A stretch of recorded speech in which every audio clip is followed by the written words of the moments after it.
পৃথিবীর ভূপৃষ্ঠ একটানা নয়, এটা অনেকগুলো বিশাল প্লেট ভাগ করা।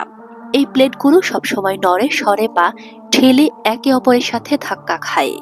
যখন দুটো প্লেট একসাথে চাপ খায় বা একে অপরের নিচে ঢুকে যায়, তখন প্রচন্ড শক্তি জমে। সে শক্তি হঠাৎ মুক্ত হলে ভূমিকম্পের সৃষ্টি হয়। বাংলাদেশ কেন ঝুঁকিপূর্ণ? বাংলাদেশের ভৌগোলিক অবস্থান এমন যে ভূমিকম্প হওয়া অবশ্যম্ভাবী। দেশের ভৌগোলিক অবস্থান তিনটি tectonic plate, Indian plate, Burmese plate এবং ইউরেশিয়ান প্লেটের সংযোগস্থলের কাছাকাছি হওয়ায় এখানে ভূমিকম্প হওয়ার ঝুঁকি সবসময় বিদ্যমান। ভূমিকম্প বিশেষজ্ঞরা বলছেন, আমাদের দেশ ভূমিকম্প প্রবণ।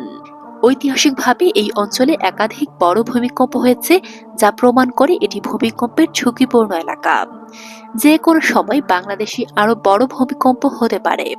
ঠিক কবে হবে সেটা বলা সম্ভব নয়।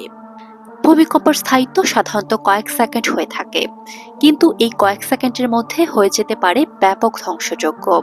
ভূমিকম্পের মাত্রা অনুযায়ী ব্যাপক প্রাণহানি ও ক্ষয়ক্ষতি হয়ে থাকে। ভূমিকম্পের মাত্রা নির্ণয়ের জন্য যে যন্ত্র ব্যবহৃত হয় তার নাম রিক্টার স্কেল। রিক্টার স্কেলের এককের সীমা 1 থেকে 10 পর্যন্ত। এই স্কেলের মাত্রা 5-এর বেশি হওয়া মানেই ভয়াবহ দুর্যোগের আশঙ্কা। ভূমিকম্প 1 ডিগ্রি বৃদ্ধি পেলে এর মাত্রা 10 থেকে 32 গুণ পর্যন্ত বৃদ্ধি পেতে পারে। রিক্টার স্কেলে ভূমিকম্পের মাত্রা 5 থেকে 5.99 মাঝারি, 6 থেকে 6.99 তীব্র এবং 7 থেকে 7.99 ভয়াবহ এবং 8-এর উপর অত্যন্ত ভয়াবহ। ঢাকা ও ঢাকার আশেপাশে বিগত কয়েক দশকে হওয়া ভূমিকম্পের মধ্যে 5.7 মাত্রার যে ভূমিকম্প অনুভূত হয়েছে, এটাই সর্বোচ্চ শক্তিশালী ও সর্বোচ্চ মাত্রার। এই সময়ে দেশের অন্যান্য অঞ্চলে 4 থেকে 5 মাত্রার সামান্য বেশি ভূমিকম্প অনুভূত হয়েছে, তবে এগুলোর উৎপত্তিস্থল দেশের বাইরে ছিল। ছোট ছোট ভূমিকম্প প্রতিনিয়ত ঘটছে, যা একেবারেই স্বাভাবিক।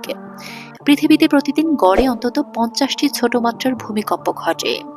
1 থেকে 3 মাত্রার ভূমিকম্প সাধারণত টের পাওয়া যায় না, কিন্তু 4 বা তার উপরে হলে মানুষ তা অনুভব করতে পারে এবং ক্ষয়ক্ষতির সম্ভাবনাও তৈরি হয়।